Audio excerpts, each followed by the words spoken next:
Bonjour et bienvenue sur ma chaîne, je m'appelle Alice, je suis la créatrice de la marque Madame Décrochet qui propose des produits de mercerie fabriqués en France dans mon atelier en Bretagne.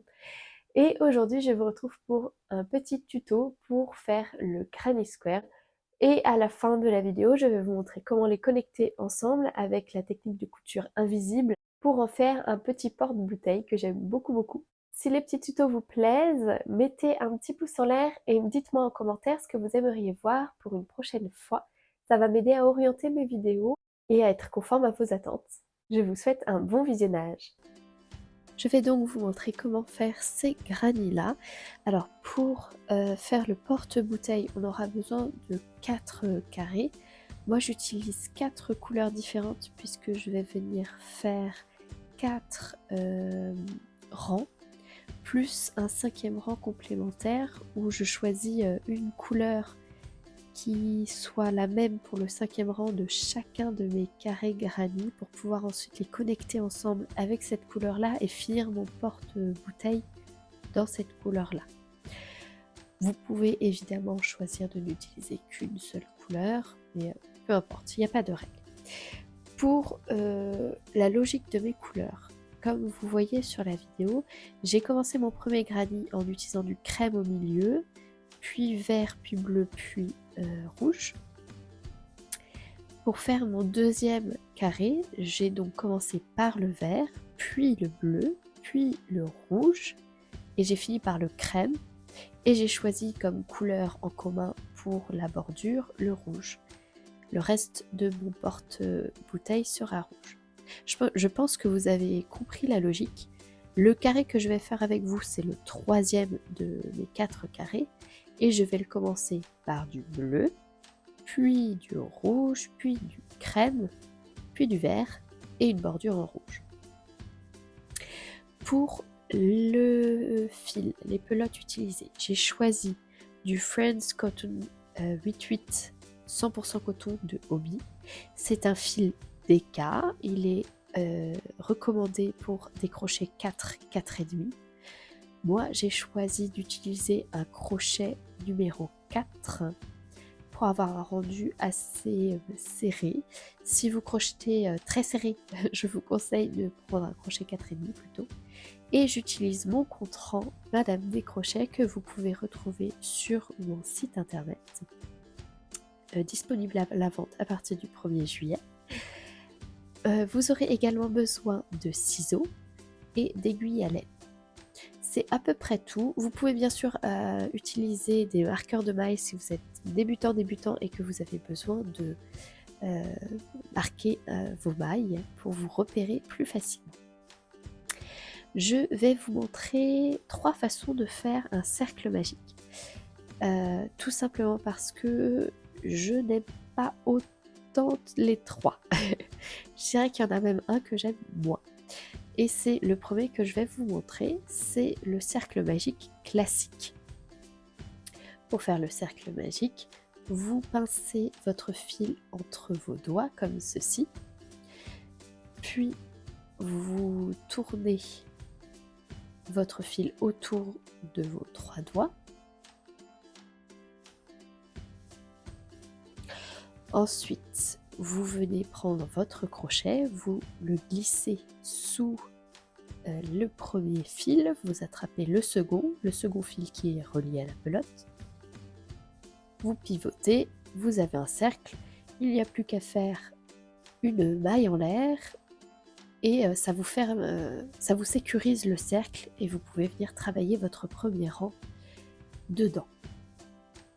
En sachant que pour ces carrés granny là, on ne travaille que en bride.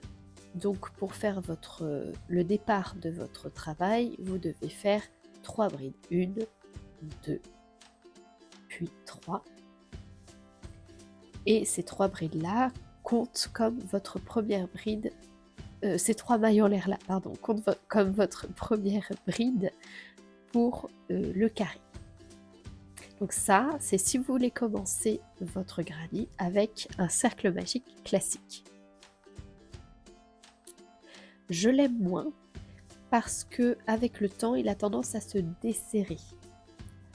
Et moi, je préfère avoir un travail plus solide, plus durable. Et comme je veux que ça reste bien serré au milieu, je ne vais pas utiliser le cercle magique classique. Vous avez une seconde méthode, c'est sans doute la plus solide. C'est de commencer par un nœud coulant, puis de faire 3 mailles en l'air, puis d'aller piquer dans votre première maille en l'air et faire une maille coulée.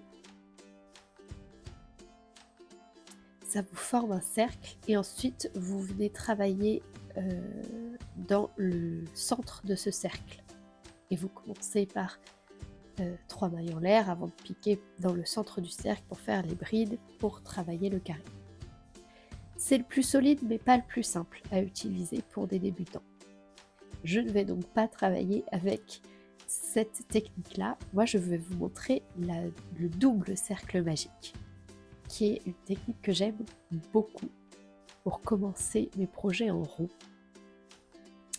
C'est aussi simple qu'un cercle magique classique, puisque ça commence pareil, sauf que vous faites un deuxième tour autour de vos doigts, comme ceci. Puis vous venez récupérer votre fil et vous glissez votre crochet sous les 2 premiers fils avant d'attraper le fil de votre pelote. Et ensuite vous travaillez comme dans un cercle magique classique. Mais c'est simplement qu'au lieu de travailler autour de 2 fils, vous travaillez autour de 3 fils. Pour commencer le granny square, on fait 3 mailles en l'air qui comptent comme notre première bride. Ensuite, nous allons travailler par 4 blocs de 3 brides. Je vais vous montrer pas à pas comment faire, tout doucement, pour pas que vous soyez perdus. Ici, nos 3 mailles en l'air comptent comme la première bride. Je dois donc faire encore 2 brides pour faire un premier bloc de 3 brides. Pour faire la bride, on fait un jeté, on insère le crochet au centre du cercle, un jeté, on ramène, on a 3 boucles sur le crochet,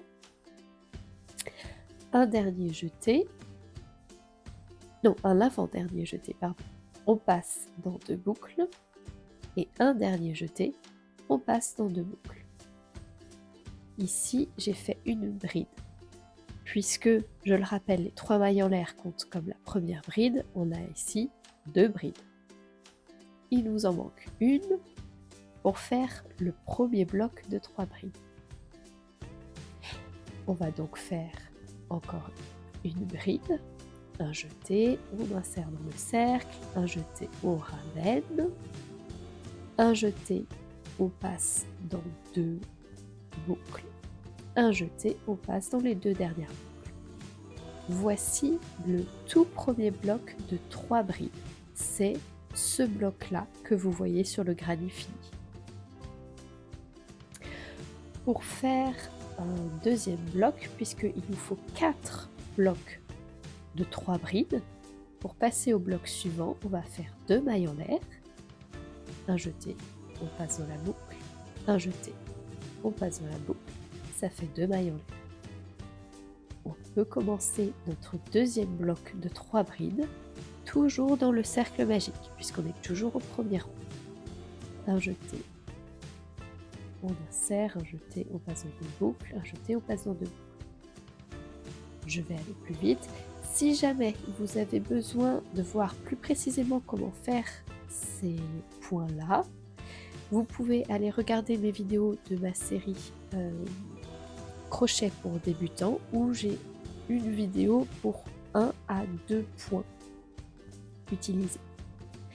Là, je continue puisque je viens de faire 3 brides. J'ai continué en faisant 2 mailles en l'air et là, je refais un autre bloc de 3 brides. Puis, je vais refaire encore 2 mailles en l'air avant d'attaquer mon dernier bloc de 3 brides.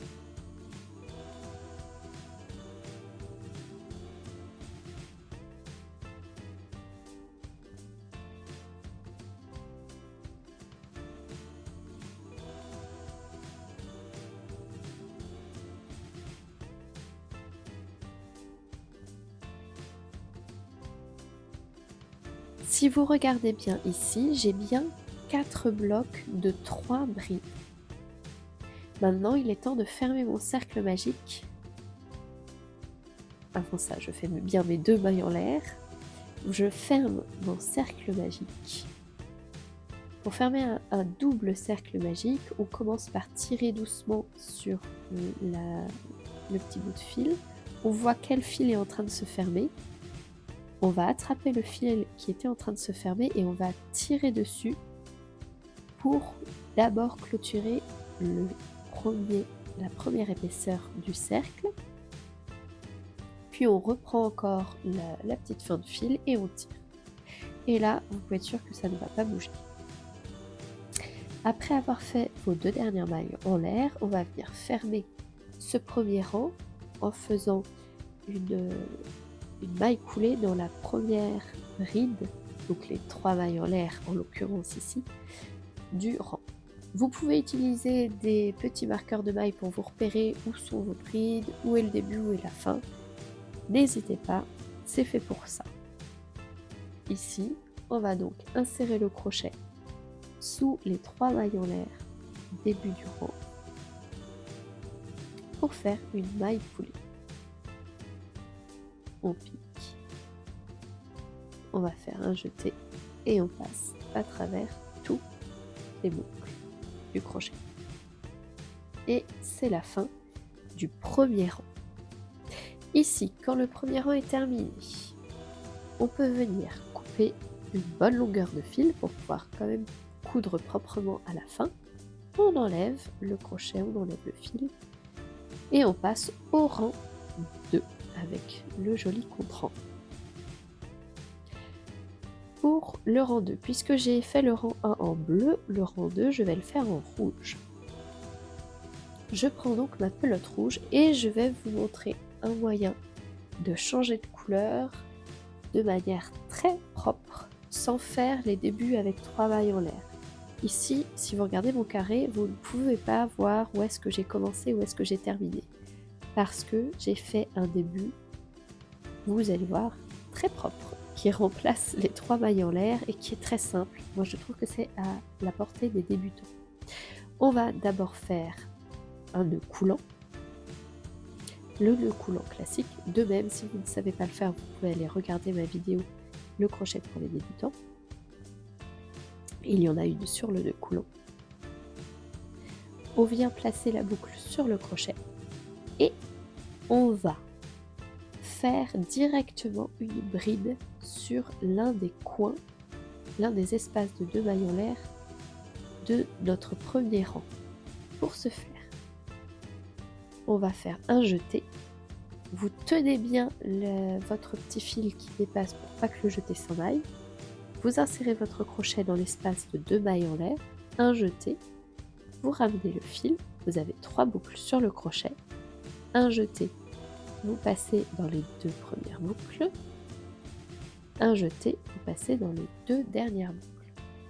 Et vous venez de faire une bride pour commencer votre premier bloc de 3 brides. Vous n'avez pas utilisé les 3 mailles en l'air. Vous avez bien une belle bride bien définie. Et ça, je trouve que c'est super. Pour le rang 2, on va venir faire un bloc de 3 brides par espace de 2 mailles en l'air.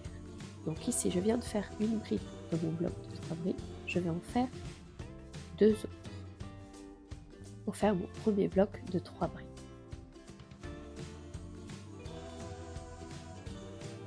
Ensuite, pour passer au second bloc de 3 brides, je ne fais pas de maille en l'air puisque je suis toujours sur le même côté de mon carré.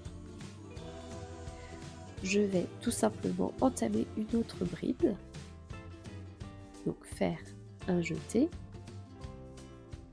et travailler dans cet espace de 2 mailles en l'air qu'il me reste pour ce côté du carré. Un jeté, j'insère dans mon espace de 2 mailles en l'air et je viens faire mes 3 brides, une, deuxième bride,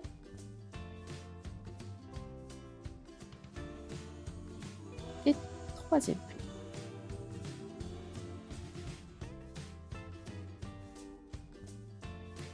j'ai fini un côté du carré. Pour entamer mon second côté du carré, je tourne mon travail légèrement, je le pivote. Je commence par 2 mailles en l'air et je vais venir travailler dans chacun des espaces de 2 mailles en l'air de mon premier rang en bleu. Donc 2 mailles en l'air pour entamer l'autre côté et je vais travailler mon premier bloc de 3 brides dans cet espace de 2 mailles en l'air là, ici, pour bien continuer à travailler sur mon deuxième rang en carré et pas déformer le carré. 1, 2 et 3 brides. Et je passe à l'espace de 2 mailles en l'air suivant où je vais également venir faire 3 brides directement. 1, 2 et 3. Je pense que vous avez l'idée maintenant pour passer au côté suivant. Je vais encore faire 2 mailles en l'air, donc je pivote, je fais 2 mailles en l'air et je vais venir travailler des blocs de 3 brides dans chacun des espaces de 2 mailles en l'air de ce côté. 1, 2, 3. Et dans cet espace-là, 3 brides. 1,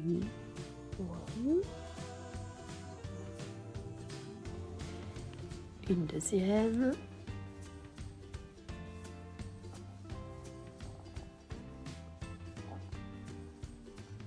et une troisième. Et maintenant, je vais entamer le dernier côté du carré avant de clôturer ce deuxième rang. Je commence par 2 mailles en l'air, puis 3 brides dans cet espace de 3 mailles en l'air. 1, 2 et 3.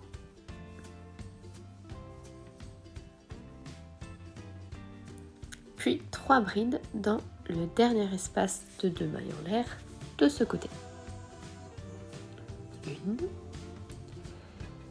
1, 2 et 3. Et pour clôturer ce rang 2, je vais faire 2 mailles en l'air, 1, 2 et une maille coulée dans la première maille, donc cette bride qu'on a fait un peu en l'air, la bride en l'air, je ne sais même pas si ça apporte un nom. Et voilà, le rang 2 est terminé. On peut couper une bonne longueur de fil, suffisamment pour faire une couture finale, et passer au rang 3. Et hop, rang 3. Pour le rang 3, je vais utiliser, puisque j'ai utilisé le bleu et le rouge, je vais utiliser la couleur crème. Je retourne à ma logique de changement de couleur que je vous ai expliqué au tout début.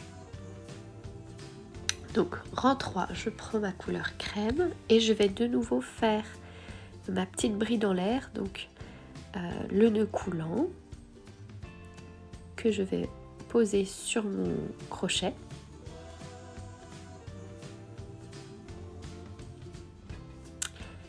Et commencer ma bride. Je pense qu'à partir du rang 3, vous allez comprendre également la logique, puisqu'on va voir qu'il y a plus d'espace maintenant qu'au premier tour.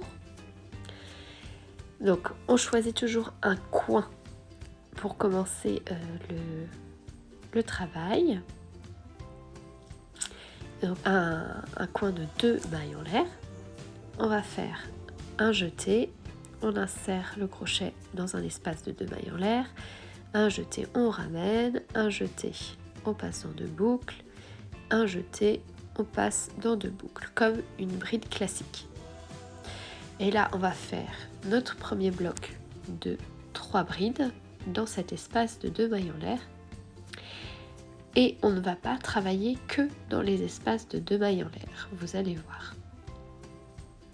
Là, je fais le premier bloc de 3 brides, et pour le second bloc de 3 brides, je ne vais pas aller chercher les 2 mailles en l'air qui sont dans l'autre coin de ce côté. On va travailler d'abord dans ce petit espace entre les 2 blocs de 3 mailles en l'air du rang précédent. On va faire un bloc de 3 mailles en l'air dans cet espace-là. Je ne sais pas si vous avez la logique, mais au rang 1, vous avez un bloc de 3 mailles en l'air par côté du carré. Au rang 2, vous avez 2 blocs de 3 mailles en l'air par côté du carré. Et du coup, au rang 3, vous allez avoir 3 blocs de 3 mailles en l'air par côté du carré. On fait notre bloc de 3 brides. Oh, pas 3 mailles en l'air, pardon, 3 brides.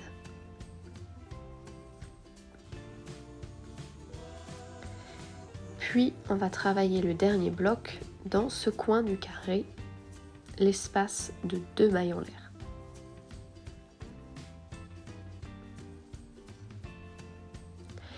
Et si vous avez bien suivi, vous savez que pour passer au côté suivant de notre carré, on va faire 2 mailles en l'air. Là, on vient de finir notre côté, notre premier côté. On tourne légèrement pour attaquer le deuxième côté et on fait d'abord 2 mailles en l'air pour bien dessiner le coin du carré. Puis on va venir travailler 3 brides dans chacun des espaces disponibles sur ce côté du carré. Et à chaque fois, on va faire 3 blocs de 3 mailles en l'air, 2 mailles en l'air, etc. Lorsqu'on a fini ce tour-là, on fait bien 2 mailles en l'air avant de faire notre maille coulée dans la première bride du carré. Et ça va venir clôturer ce rang 3. On peut couper le fil et le retirer du carré. Le rang 3 est terminé, on peut attaquer le rang 4. Pour le rang 4, on va donc utiliser le vert. Je prends mon fil vert, j'indique que je suis au rang 4 avec mon petit compte-rang.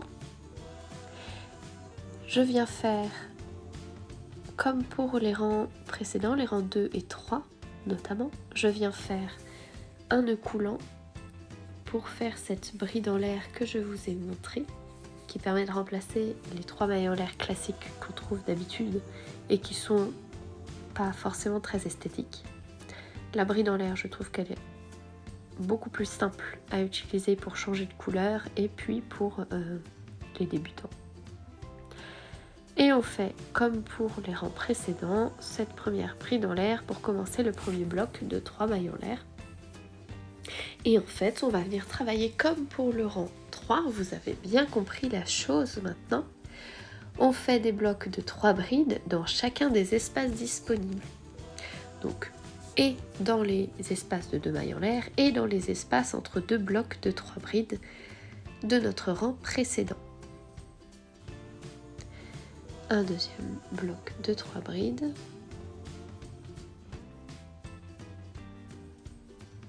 En fait, ce rang 4, on le travaille comme le rang 3. Il n'y a que le rang 1 et 2 qui sont un peu plus particuliers puisqu'il n'y a pas d'espace entre les blocs de 3 brides. Mais à partir du rang 3, on a ces espaces-là. Et au rang 4, on fait 4 blocs de 3 brides. Et pour tourner, pour changer de côté du carré, on va toujours faire nos 2 mailles en l'air. On tourne, 2 mailles en l'air et on reprend nos bras. Et on reprend nos blocs de 3 brides. Je vous retrouve à la fin du tour du rang 4 pour attaquer le dernier tour, le rang 5, le tour de bordure qui permet pour moi de choisir la couleur principale pour mon petit sac porte-bouteille. À la fin de ce rang 4, on va venir faire 2 mailles en l'air toujours pour bien définir le coin du carré, puis une maille coulée dans la première bride du rang.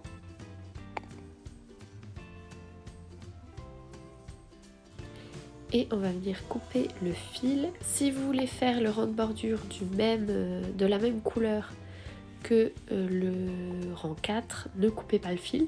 Vous allez continuer directement avec le rang 5. Moi, je veux changer de couleur, donc je coupe le fil et je prends mon rouge pour attaquer le rang 5.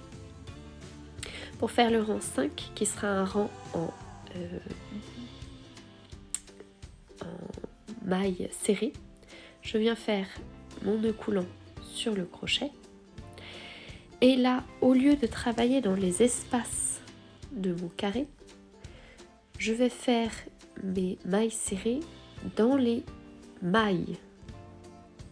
Ça va complètement changer la façon de travailler, puisque là, il faut repérer les mailles. On a 12 mailles par côté du carré, donc on fait 12 mailles serrées. Puis, dans chaque espace de 2 mailles en l'air, on va faire 3 mailles serrées.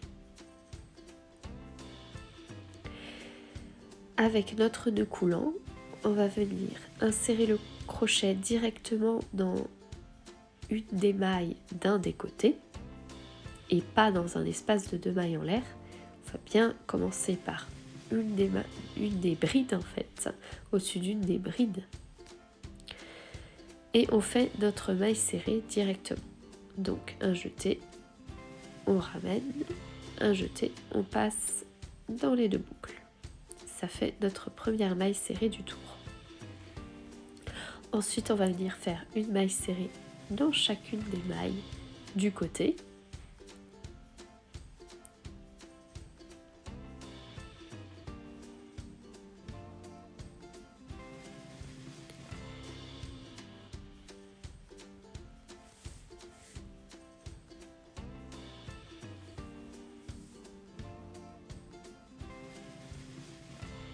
À la fin, on aura 12 mailles serrées pour ce côté-là. Et ne travaillez surtout pas dans les espaces, bien sous les brins, le brin avant et le brin arrière de votre maille. Si vous voulez repérer un peu mieux vos mailles, vous pouvez toujours vous référer à ma série de crochets pour débutants. Et ici, on vient de travailler la dernière maille serrée du rang.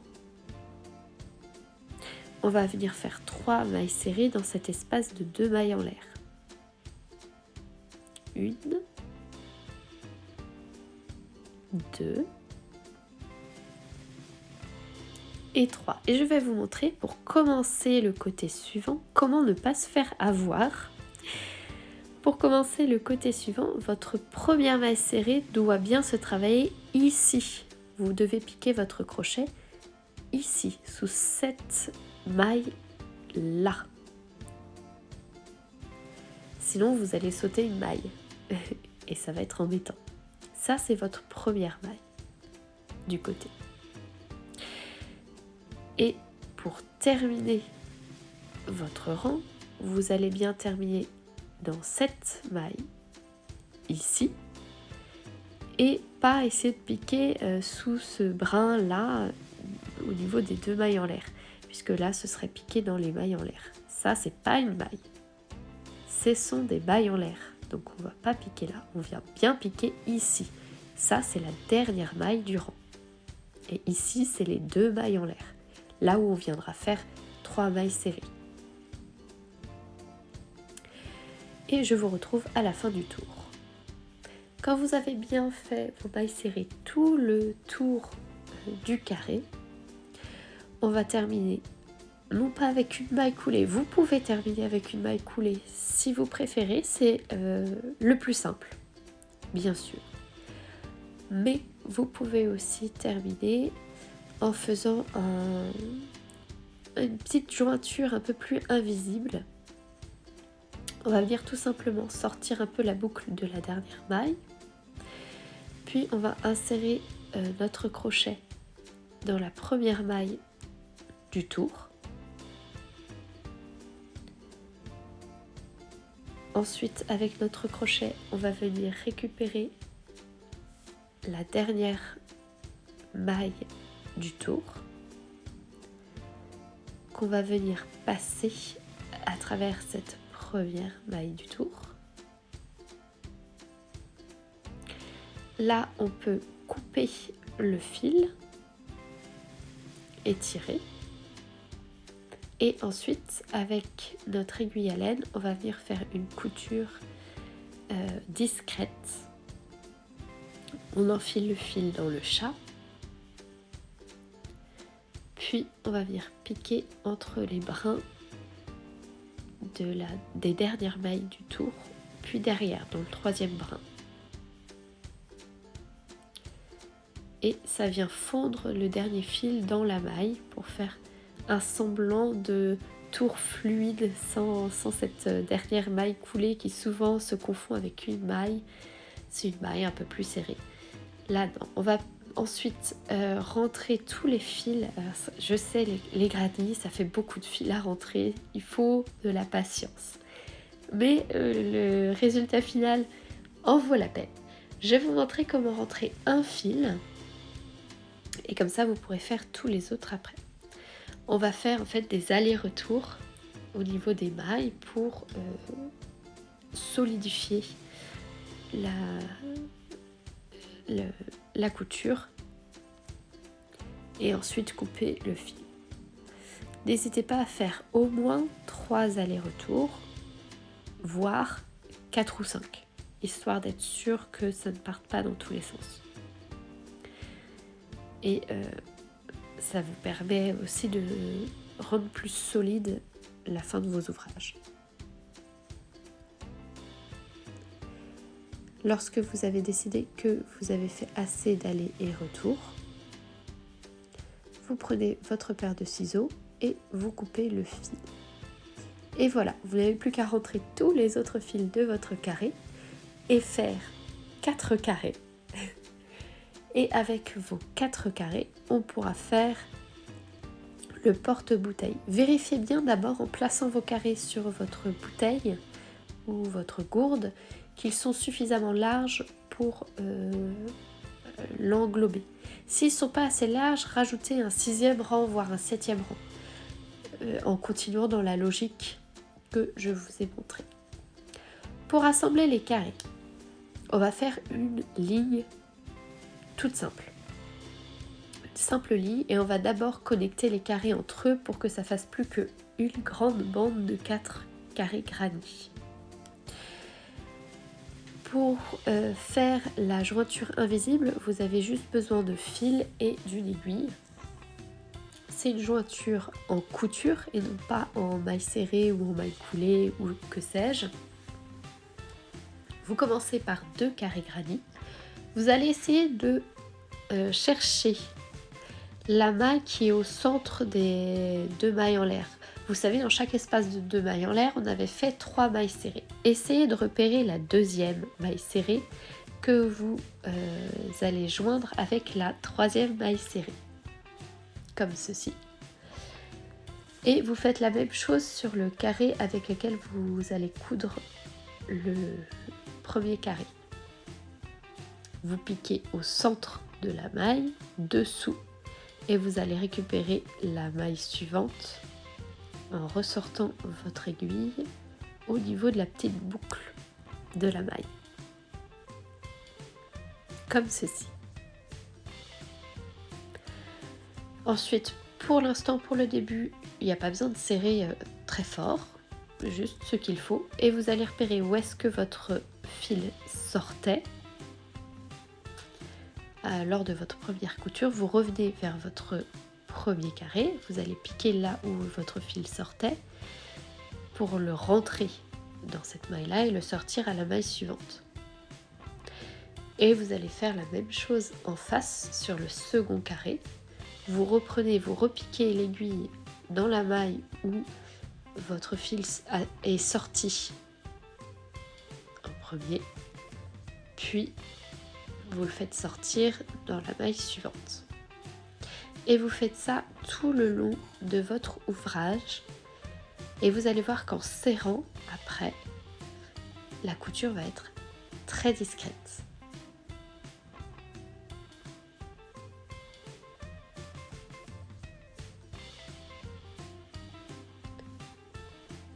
Lorsque vous avez fini d'assembler ces 2 carrés, vous laissez les fils dépasser, on fera la couture à la fin. Et vous assemblez les 2 autres à la suite. Ici, nos 4 carrés sont assemblés. J'ai caché les fils. C'est toujours une couture en aller-retour pour cacher les fils. Vous pliez vos carrés en 2 et vous allez faire exactement la même couture invisible sur le côté de votre petit sac. Toujours en coupant une bonne longueur de fil. Vous prenez ensuite votre aiguille et on va commencer par le bas du sac, le bas qui est déjà fermé, qui est déjà cousu. On va venir repérer où est-ce que notre couture a commencé ou terminé, peu importe. Et on va venir piquer dans la maille où la couture commençait pour la ressortir ensuite dans la maille suivante. C'est pas forcément le plus facile à repérer ici. Mais une fois qu'on a commencé, c'est bon, ça va tout seul.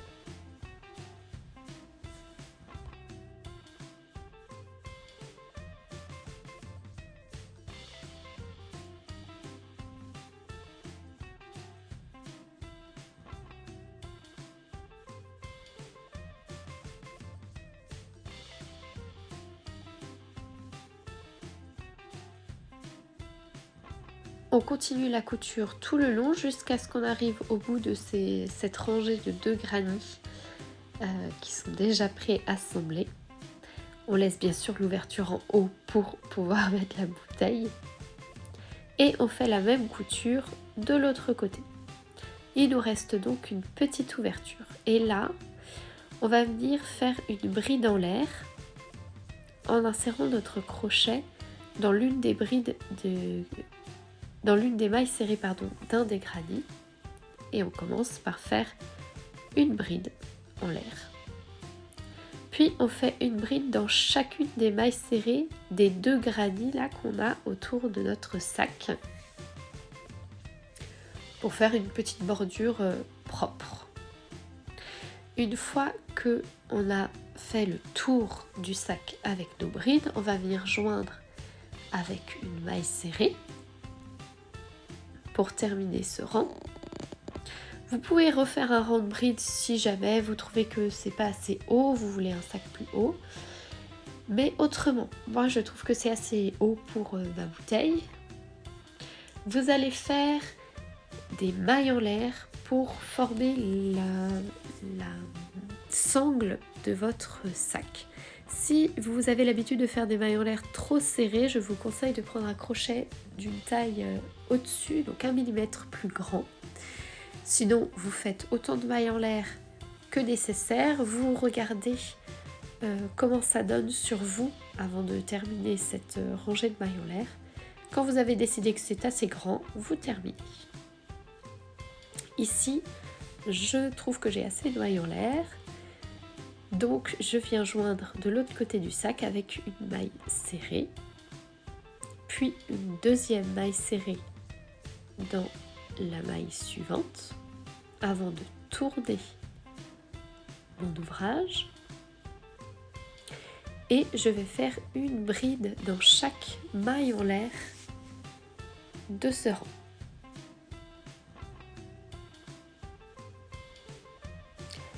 Lorsque j'arrive à la fin de ma sangle et que je fais une bride dans la dernière maille de ma sangle, je viens repérer la maille suivante et je fais une maille coulée. Ensuite, je coupe mon fil, je l'enlève et j'ai fini mon sac. Je n'ai plus qu'à rentrer mes petits fils qui dépassent et mon petit porte-gourde est prêt. Voilà, j'espère que cette vidéo pour apprendre à faire les carrés granits traditionnels vous a plu. Et puis cette première idée de petit ouvrage, tout petit ouvrage très sympathique vous a plu. et je vous retrouve pour une prochaine vidéo. Je vous dis à bientôt. Au revoir.